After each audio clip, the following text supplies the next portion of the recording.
हमार सास माई को हो तरी हो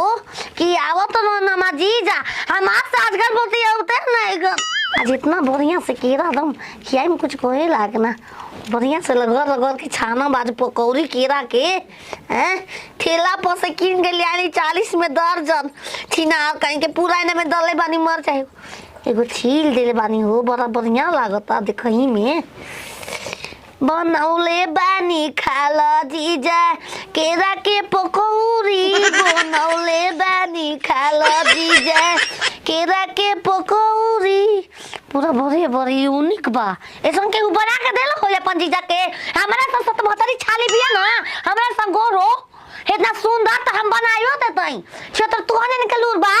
हैं खाली बा झंडू बम लेके मुंह थोबरा लेके लटका के जीजा सब पैसा है बूजा सैया मारेला ओरी आहा हा हा सैया मारेला गरहिया में गोरैया मछरी छानेला जब हम बनौना के पकौड़ी हो आवेलन जीजा तो घरे हमारा दौड़ी हो और ये डाल दी मरचो डाल दी एक दो तो जीजा खुश रही खा आ जैसन बनाना के पकौड़ी बने मेसन केरा के पकौड़ी बने न सवत पूरा गांव के गम का दे जैसे गम गम गम गम हम गम के नहीं सेंट मागे ओसो ही अरे सेंट वासुत लाली पोदर अरे लील के देखब तो है सेंट इतना हम खाई सांझी की भूखल बानी इतना हम जीजा खयन मजा आजी बनाने में वो गने कलौती सारी बारी उन्होंने न हो साली के गाने हो तो कुछ न कुछ लेके आबे न करब हो अरे पतना से उतलाली लोई हो हाई हिल के सेंदिल ए हमार माई हो ए हमार जीजा साली से तिहे को हो पतना सोहर से उठा लाली कपड़ा उतर गई लोग इज्जत लग गई हमारा हाँ कितना अच्छा बन रहा है जी जीजा नाम ले ली हम हैं दीदी छिनरी बिल गोहिया वो का बनावे के लू जानतिया वो कुछ हम पढ़ल लिखल बानी तो हम बनाइयो देता नहीं केरा के पकौड़ी और माई के भतार खोजो हाँ ओहो कितना मस्त हो गया फ्राई ऐसा कबो केहू ना खैलो इस सपनों में 76 लोगन सुगंध इतना टैक्सी आता तोहर आवे के नाम पर पता ना का कहती हर जैसा सुनाई चूल्हा चूहाने के लिए हमके हटा देले बिया अब पता ना छनर मनर 2-4 घंटा से होता अब का बनाओ तली बाची हमके पकौड़ी कौड़ी छन लई हमरा खातिर अब रुआ कहले हम तबे ना बउआ उ जाना तड़ी ना अच्छा ई कुल के बके ज्ञान बुद्धि देले बा ना मेला बाजार पहले हम ही ना घुमावत रहनी इनके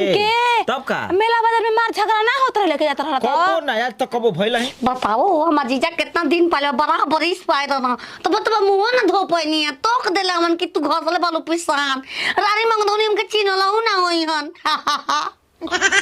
ठीक लगता है हो चिंगनी हम खाए हम लाइन से सरिया के लेके जाऊंगा कितना बढ़िया यूनिक डिजाइन में रारो लोगन ऐसन जीजा के स्वागत कैले बानी छिनार उका जाना मन हमारा खातिर कुछ ना लेके आलो छिनारा ओए गाड़ी खाइब नाही एमा हाँ मरचा वाला सिस्टम हो पूरा भर गई बा हो गच देना मुँह में ले लेती लेकिन कहा करी मुँह के मार के छोड़ ले बानी हम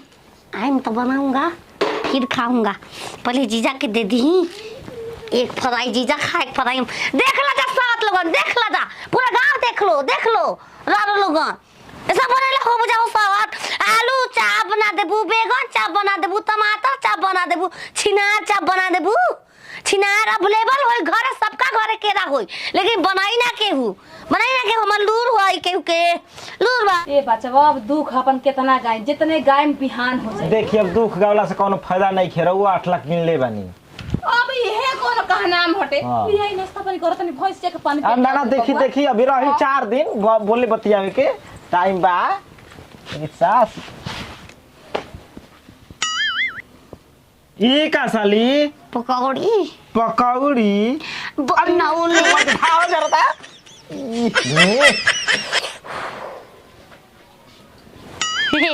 बनौले बानी खा खाला जीजा केरा के पकौड़ी बनौले बानी खाला जीजा केरा के पकौड़ी पेड़ पर 4 बजे भोर में हम तोरनी छिल छिल के लहसुन पी याद खूब डलले बानी खाला जीजा बनौले बानी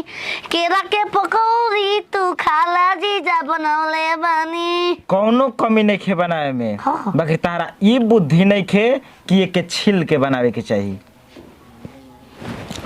छीले में तो पूरा झरना जाई। ये छिनार हाई कुल बेसनिया बहरी जवन लागल बा आय के खाए वाला छिलिए के खाई तब तो बेसन निकल गईल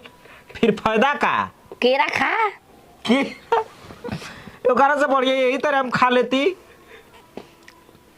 बताओ कलाकारी करे में कोनो कमी नहीं थी। ठीक कहल जा जाए तो बुरा वो तो पैसा ही बनाऊंगा ऐसा बड़ा लगता है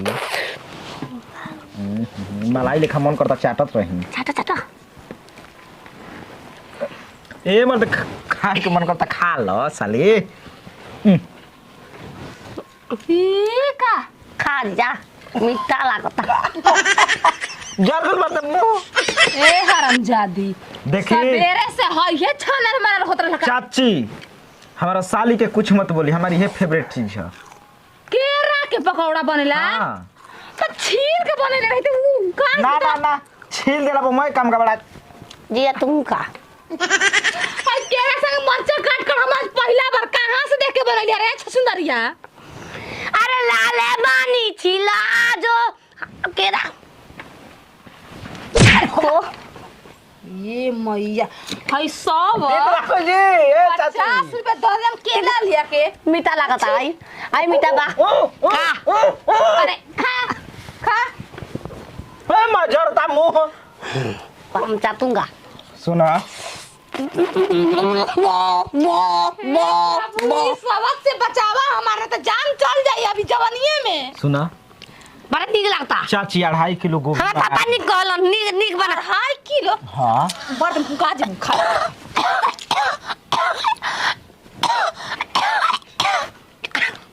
हाँ दे तू कपड़वन पर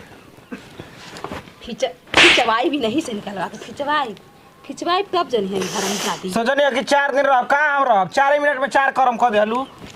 का भाई तू लोग खा के जुड़ाई ता साली बनाई बल साली गोभिया मंगाई 3 पाव मछरी कर अब का 3 दर्जन केला ना खइबो कि ना खइबो ये कमजोर बानी जी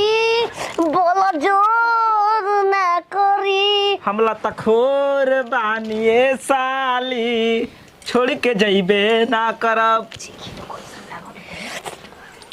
ए साली